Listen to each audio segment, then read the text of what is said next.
Welcome to Main Street Living. Good to see you. I'm Cheryl Nelson. Hey, I'm Quincy Carr. And I'm Danielle Alvari. How's it going, guys? Hey, I am doing well. My hip is a little sore. I was playing badminton with my daughter, and I woke up and not built for the game. I haven't played You have a badminton court? Well, no. Let's not get too crazy. It's a piece of grass out there that we hit back and forth. That's nice. You got to do something, right? Because we want to travel, we want to get out, we can't do anything. Yeah. But we have something interesting to share today, thanks to Google Earth and cultural landmarks. I mean, that's something that I know a lot of us like to visit. And have you ever dreamed of maybe strolling the Hall of Mirrors in Versailles? Well, in Google Earth, you actually can. Check out this video. It's pretty cool. I mean, look how gorgeous that is. Because I don't know when we're going to be able to go to places like this again, but you can actually see places like this. And also, the site will let you drift your way down the opulent hall that is dripping in gold, marble, and crystal chandeliers, as well as explore the famed Versailles gardens, too. So you got the inside, you got the outside. Such beautiful, beautiful architecture. And there's some gardens, actually. If you scroll all the way around there, you'll be able to see them as well. And oh, guys. And other people, finally. Remember other people? Yeah, I know. So nice. But besides that, Cheryl, I personally love the Seven Wonders of the World. And there's one remaining one that you can go see, the Great Pyramids of Giza. It's the oldest. Seventh wonder of the world. It's the only remaining intact one. So you can take a look at that one. You can also walk the perimeter of the Roman Colosseum. I just watched Gladiator Gun the other night, so just taking some looks at that one. And you can also take a look at the Taj Mahal, which actually took 17 years to complete, if you can believe it. Nice. I don't even know how they constructed things like that back then, to be honest. That's incredible. I know. I'm just trying to decide on like a pillowcase color right now. So can't imagine. Cannot imagine. It's all going to take a little exercise, and that's something that we can't do. But you ever seen the Great Wall of China? Like people exercise like this. This would be definitely not from this angle. Look how gorgeous. This is beautiful, and I know it's miles long. So, just a bunch of things that you can see virtually just to keep your mind. Yeah, check it out. Yeah, Google Earth. We have a lot of great stuff coming up for you today in the show. Coming up, Cheryl and I might not care so much because we try to eat pretty vegan, but are we running out of meat? Quincy, we have the answers for you.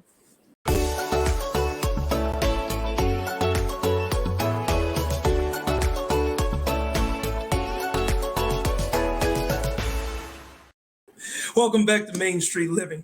Quick question. What if each time you purchased a product, you were helping create a better world for all of us? Well, here to help us understand a little bit more of what that looks like, we have our guest, Lauren Olson. She's Zero Waste Manager at World Centric. Welcome to the show, Lauren. How are you? Great. Thanks for having me.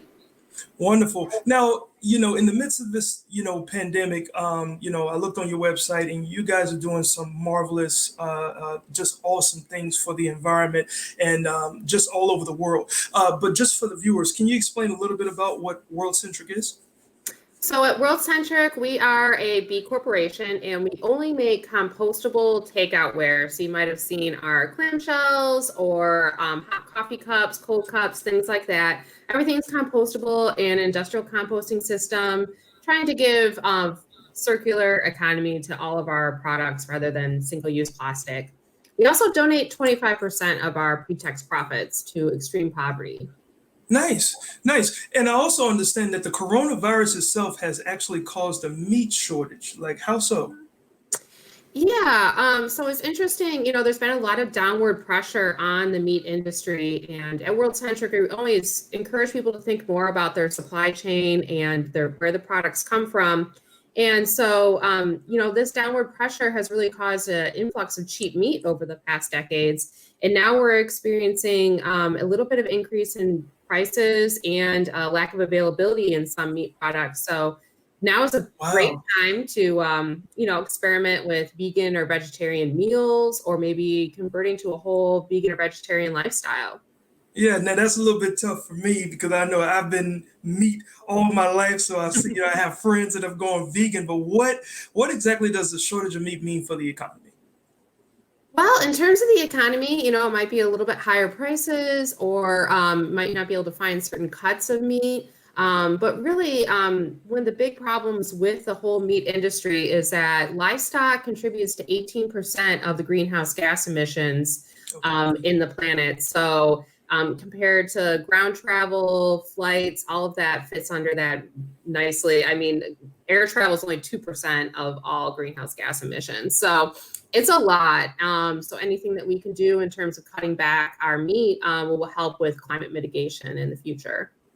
Absolutely, and I know it's a pretty huge effort across the globe in terms of the going green and everything. But how can people help with the shortage?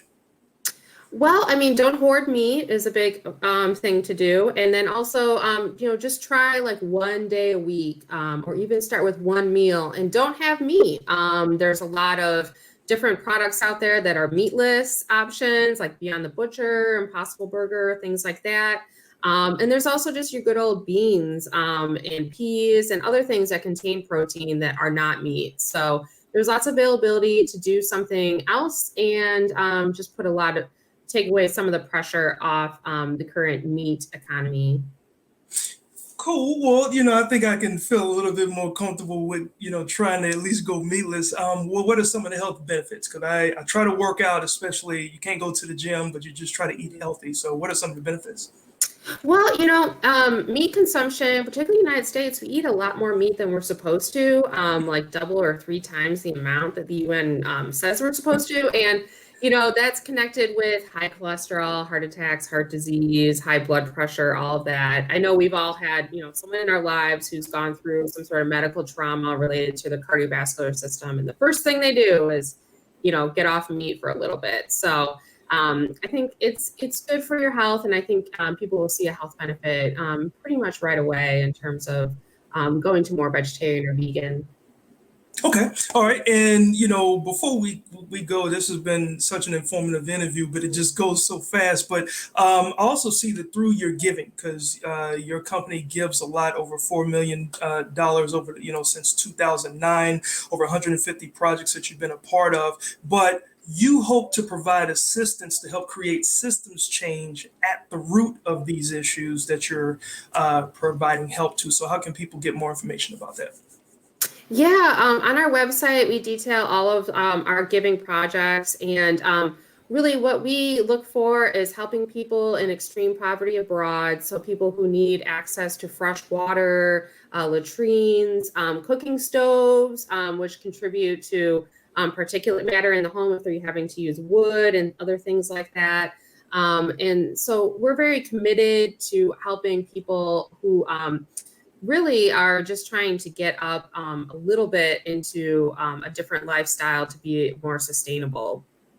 Great. Well, Lauren, thank you so much for taking your time out today to be with us today. And I do hope that you guys are continuing to stay safe where you are as we are here at Main Street Living. So thank you so much again. Thank you. Well, thanks so much, Lauren. And when we come back, we are going to find out how the internet is holding up. Stay with us. We'll be back on Main Street Living.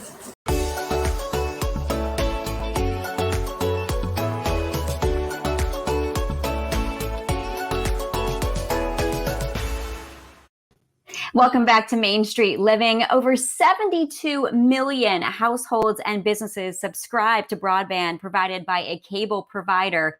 And of course, during this pandemic, there are more people using the internet now than ever. Here to talk about this is Kevin Hart. He's the Chief Product and Technology Officer for Cox. Thank you so much for joining us. Hi, Cheryl. How are you? I'm doing fantastic. How about yourself? Doing great. Thanks. Good. Well, we really appreciate you being here because like I said, a lot of people are online right now using the internet. We've got people working from home, people homeschooling their kids. How are you handling all of this increased traffic? Well, the increased traffic is really going quite well on our network. First, I wanted to say thank you to all our healthcare workers, our frontline workers, and first responders. They're doing a terrific job. And so is our network. Our network has been built for peak demand. We typically build about 12 to 18 months ahead of the curve. And we actually experienced about 12 months of growth in the last 2 months. So fortunately, we were ready for the spike. There's been about a 15 to 20% downstream growth over the last 2 months, and about 30 to 35% in the upstream traffic growth rate. So significant portion of traffic. As I mentioned, though, we build for peak, which is typically Saturday or Sunday night. It's moved to like 2 p.m. to 3 p.m. during the weekdays. So a lot of people, as you said, working from home, learning from home, and some good old-fashioned entertainment, over-the-top video and gaming and things of that nature to entertain the kids. We have a long-term plan. We were ready for this short-term spike. We have about 28,000 nodes, network points, and about 99% of those are super healthy. And the ones that need some treatment, our teams are working 24/7 to make sure our customers have the best experience possible. And this is wonderful to hear. And I'm big on disaster preparedness. And it sounds like Cox has been prepared for this type of disaster for a long time. So it's good to hear that. And what else are you doing to help people maybe struggling to get online and get the services they need? Right, you're right. We do have a business continuity team, and we actually did a tabletop exercise on preparing for a pandemic. And so the teams were ready to scale with their PPE and all the procedures to make sure we're safe as well as our customers. But to your point, we have a couple of different programs. We have a program called Connect to Compete, which provides internet access to low-income families. Their kids can learn from home during the remote work as well as remote school. We've also opened up thousands of Wi-Fi hotspots across our footprint so that our customers can leverage our Wi-Fi network at no charge. We've been gracious with our data usage allowances, allowing people to really use all the bandwidth they need for this period of time. Telehealth solutions. We've also been working with our customers, both residential and Cox business customers, to make sure to give them relief on late fees. And we've also increased our speeds across our footprint as well to make sure people can have a super fast connection. So it's been a busy couple of months, but the teams are working around the clock to really try to do the right thing for our customers and our community. Yes, busy to say the least. So thank you guys for doing all of that stuff for your customers. And what tips do you have for people at home who may be struggling with slow service? What can they do to help speed things up? Yeah, great question. Even if we provide super fast speed to your home, the in-home network always needs some attention as well. And so a couple of tips.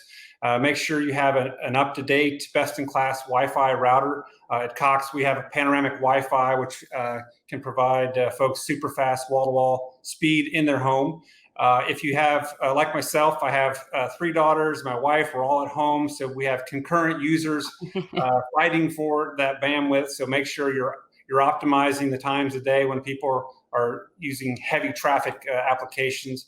Software downloads, games like Fortnite send huge patches over the internet. Fortunately, that's late at night, so that doesn't contend a lot of times. True. And then those that have video cameras, if you're running a high-def video camera 24/7, that really puts a lot of bandwidth. So you can adjust the bit rate, save yourself a little bit of bandwidth, and keep that for the learn from home and work from home application. So those are a couple of ideas. And then, of course, you can always upgrade your speed to provide even more speed and bandwidth for your family. I didn't realize there were so many options there. So that is very useful information for everybody watching here. And before we go, I want to ask, has Cox done anything to help the first responders or build any emergency networks? Yeah, great question. As I mentioned, hats off to the medical workers, the first responders, doing great work across our markets and across America. So thank you for that. We partner with a lot of hospitals in our markets, providing bandwidth, and we've provided increased services. We're also doing a lot of things to get COVID-19 information out. We have that on our Contour 2 application where they can go to get advice and input. We also recently bought a company, Trapalo, that provides remote healthcare monitoring, so doctors can check on their patients remotely.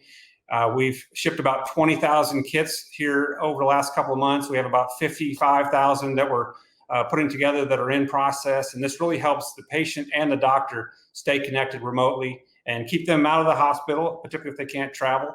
And so those are a couple of things we're doing on the healthcare front. And then we also have a new program called One Call a Day, where we're actually Cox employees are volunteering to call folks that are isolated at home, not to sell them anything, just to reach out and lend them a hand and listen to some stories and help people stay connected. So the network's keeping folks connected, and we're also trying to stay connected with our customers and our community as well. That is so sweet that you're reaching out and calling people, because a lot of people are feeling so lonely and isolated right now in the house. And just to hear a friendly voice on the other line, I know means so much. Kevin Hart, thank you so much for joining us today and for everything Cox is doing to help the community. We really appreciate it. Thank you, Cheryl. Take care. All right, lots more ahead on Main Street Living. We've got a music video, all for a good cause. Don't go away.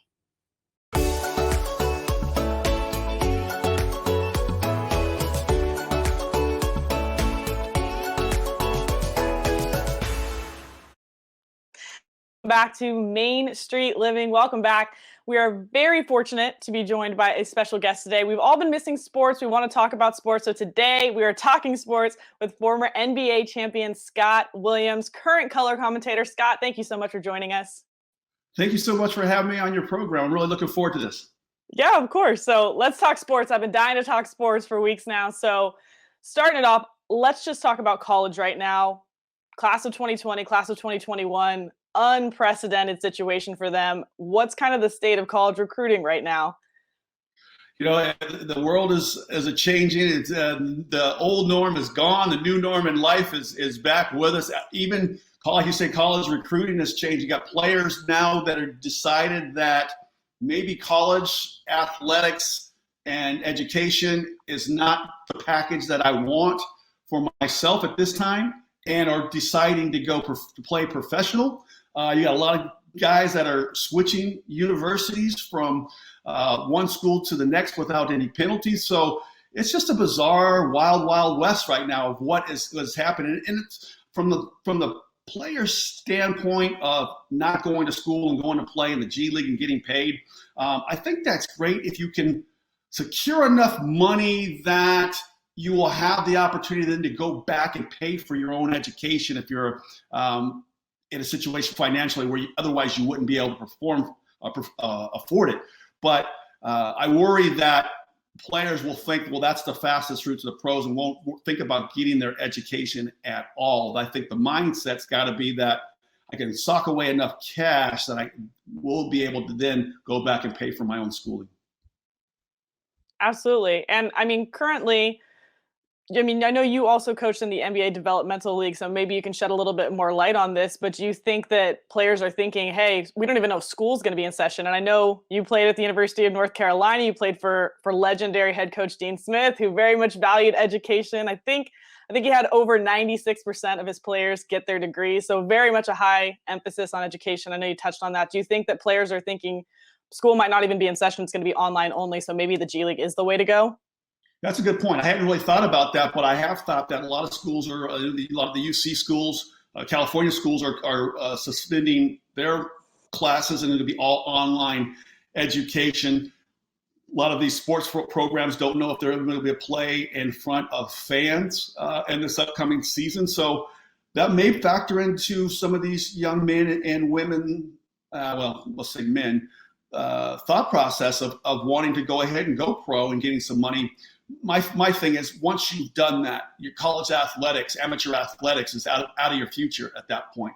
So in education is just too important not to think that should be a part of your game plan for the rest of your life. So whether that then becomes online classes or going back on campus in a university, you still have to have enough money to be able to pay for college. Sure. Well, that's all. I mean, those are all excellent points. I know the Pac-12 commissioner, Larry Scott, also said there's no playbook for this. This hasn't happened. So they're just taking it day by day. Yeah, that's all you can do. I mean, it really isn't that the rule of life is to take it one day at a time and ensure you have a goal and a plan, because they always say, a goal without a plan is just a wish. So right. You have to have that, but you have to take life one day at a time as it is. And with this terrible pandemic right now, that's who knows what the future will hold for amateur athletics and professional athletics. Absolutely. We're all kind of forced to take everything one day at a time right now. As far as professional basketball, as far as the NBA, where do you see that going? I know I was just listening to the Bill Simmons podcast. He was talking about how 10 of those, I don't know if you heard this, 10 of those players, those big star players, you know, the Steph Currys, the LeBron James, the Kevin Durant's of the world, all hopped on that phone call to talk about how do we do this? Can we finish this season? Is that something you see happening? You know, I hadn't heard anything about it yet either. I'll have to go back and check out Bill's podcast as well. I did hear some talk about maybe playing in December. That's the last that I had heard. I didn't know if that was kind of restarting the current year or if it was starting fresh in a new year. It's a star-driven league, ultimately. So what those players will have, those top 10 players you're talking about, will have a big input on what goes on. They didn't have the final say, but they'll have their voices heard for sure. The biggest thing I know about the NBA is that's a well-run organization, and they will do everything to put player and fan safety at the front of any decision that they make. Well, we know we can trust your opinion. 15 years in the NBA, right? 15 seasons. And also 3 of those seasons, 3 straight championships with Michael Jordan and the Bulls, 91 to 93. So you know what I'm going to ask you about the Last Dance documentary. I know you mentioned you have a little pre-documentary ritual. What do you do before the documentary?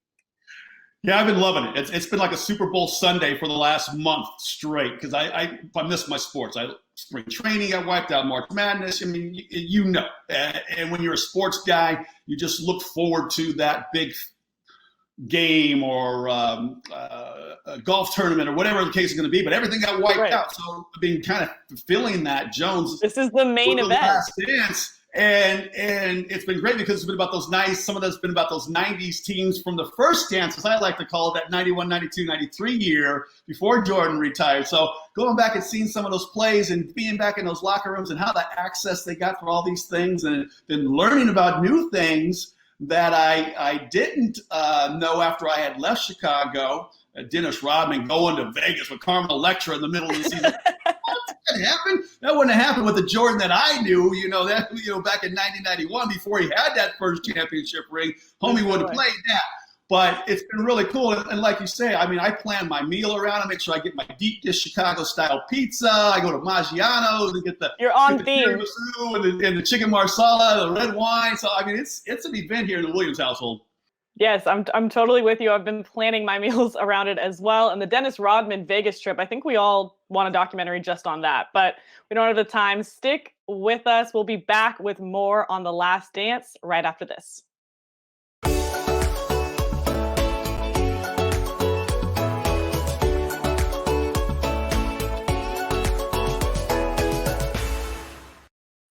Welcome back to Main Street Living. We have more with Scott Williams, former NBA champion. Now, Scott, I know you mentioned that Michael Jordan of the early 90s was a totally different intensity. What did some of your former teammates think?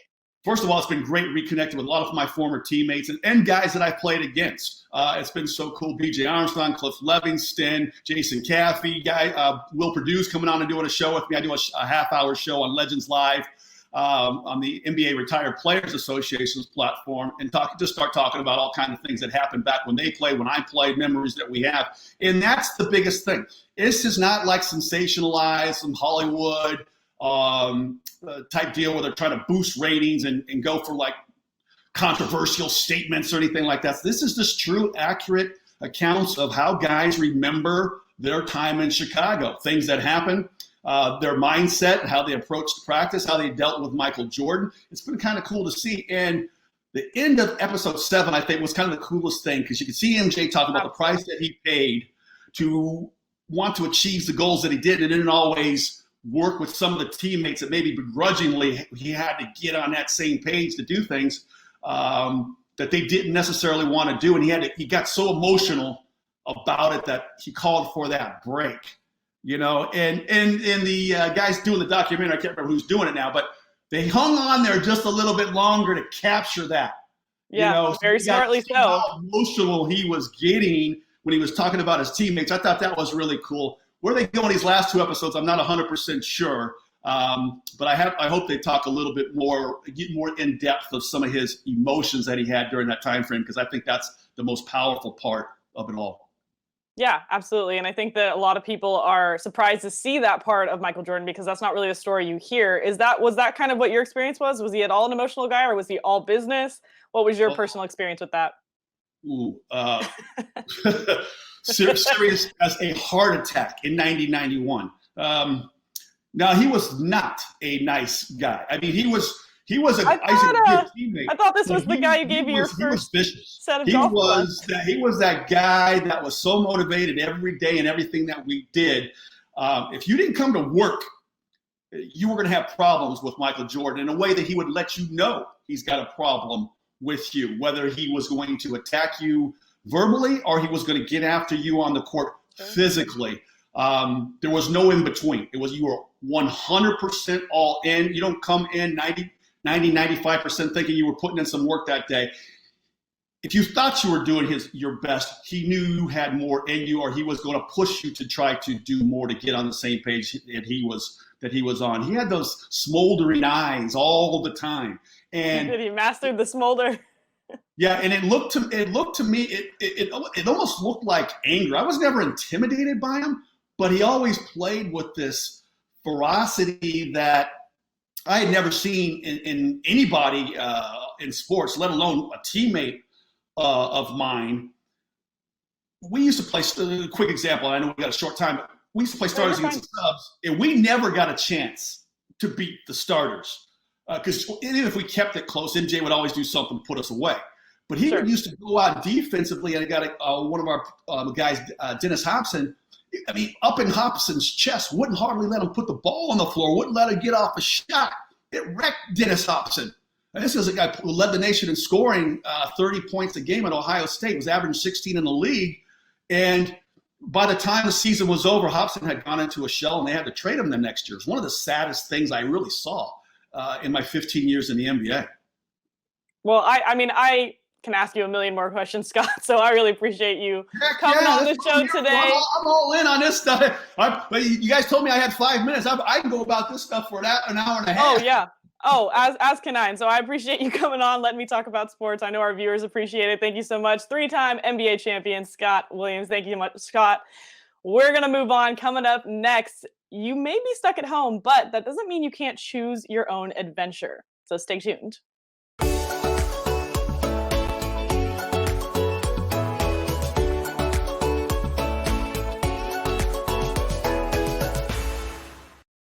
Welcome back to Main Street Living. You know, seeing your smiling faces is always the highlight of my week, guys. Oh, well, thanks, Cheryl. Likewise. Look, I can tell you this. Quick question for you also is that, you know, for many families across the globe, 2020 has felt like a wild, impossible adventure that just has no end in sight, right? But lucky for us, Lila Sales, she's a young adult genre author. She created a choose your own adventure game for kids and families to play during quarantine. So I'd like to welcome to the show, Lila. How you doing today, Lila? Hey, I'm doing great. Thanks for having me. Awesome. Now, you have a really interesting story. Can you just tell our viewers a little bit about who you are and what you do?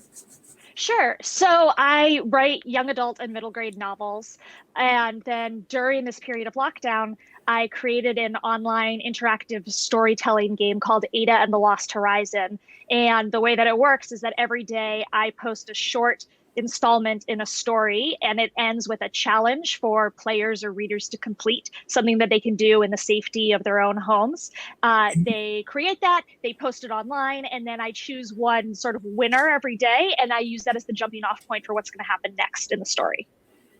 That's interesting because, you know, unlike you, I had the pleasure of arguing with my siblings. Now, you grew up as an only child. So I did. A lot of time to create entertaining activities when your friends couldn't be around. Is that kind of what you used to create this new game, Ada and the Lost Horizon? Yes, it relies a lot on things that I would do as an only child to keep myself entertained. And I could, you know, as a kid, like you give me a rubber band or a straw wrapper and I could come up with an imaginary game. But this is also so there are things that I would do as a kid of, you know, turn something in your home into a museum, or, you know, take a piece of furniture in your home and turn it into a pet, that sort of thing. You know, it sounds so addictive and cool at the same time. How does this work? Yeah. So basically, I post an excerpt from the story every day, and the story is completely being determined by what's being given to me by the reader. So I don't have anything planned out in advance. Every other day, I'll just write a bit of the story, and then it ends with this challenge, which again it's something that anybody could do in the safety of their own homes. So you don't need other people around. You don't need to leave your lockdown to do it. You can spend as much or as little time on it as you want to, using whatever materials you want. And then you share it online. And then this great sort of community has sprung up around it, because if you just look at the hashtag Ada and the Lost Horizon, then everybody who's playing can see what the other entries are. They can comment, they can like them. And then I'll choose one each day and then figure out what happens in the story next, completely based on what the readers have given me. So it's really different from traditional novel writing, which is what I'm used to. There's just so much more immediate engagement with the audience. Absolutely. And on your website, it says the game's launch date was April the 9th. Can people still participate since the beginning technically has passed? For sure. Yes, please. I would love for more people to participate. You can really jump in at any time. Any of the challenges stand alone. So you can just choose any challenge that looks fun to you on the day it's happening. Do it. If it doesn't look fun, just wait till tomorrow. If you want to go back to the beginning and read what's happened, it's not terribly long. I'm just doing short sections every day. Also, it's really great if you're just looking for ways to amuse yourself or to amuse your kids that are creative, not in front of a screen. So far, we've gone through, I think, 15 or 18 different challenges, and any one of them is still a really fun thing to do to like get your mind working and then get your hands working, even if it's not a submission. Okay, but like real quickly, what has been the response to the game? Because I see like this is such an out of the box creative idea here, and I see that you've made it important for children and adults to be in activities that are actually off screen. Yeah, the response so far has been terrific. And I think, I've heard from people, like I heard from somebody in Australia whose 7-year-old daughter has gotten into it. And he said that she wakes up every morning demanding to know, like, if the next Ada installment is up yet. I heard from someone the other day who said that his daughter now likes to play Ada, where she'll come up with tasks for her parents to do and then decide who's the winner. Nice. Yeah. Well, before we go, let the people know where they can get in contact with you. And because this is extremely awesome to see. Thanks. Yeah. So the more people playing the game, the better. Seriously, jump in at any point. You can find it either on my Instagram or Twitter, and the handle, it looks like, is down there. Or you can just pull up that hashtag Ada and the Lost Horizon, and you can see every part of the story and every entry so far. All right. Well, there you guys have it. Thank you very, very much, Lila Sells, for introducing us to this adventurous way of living during the quarantine. And we definitely look to see more from you. Certainly appreciate it. Thank you so much. Thank you for having me. Thank you very much. Wow. Hey, ladies, Amazing. how about that? Huh? Amazing. Amazing. But good to know this story, this episode, not over just yet. So stick with us. When we get back, we have more Main Street Living.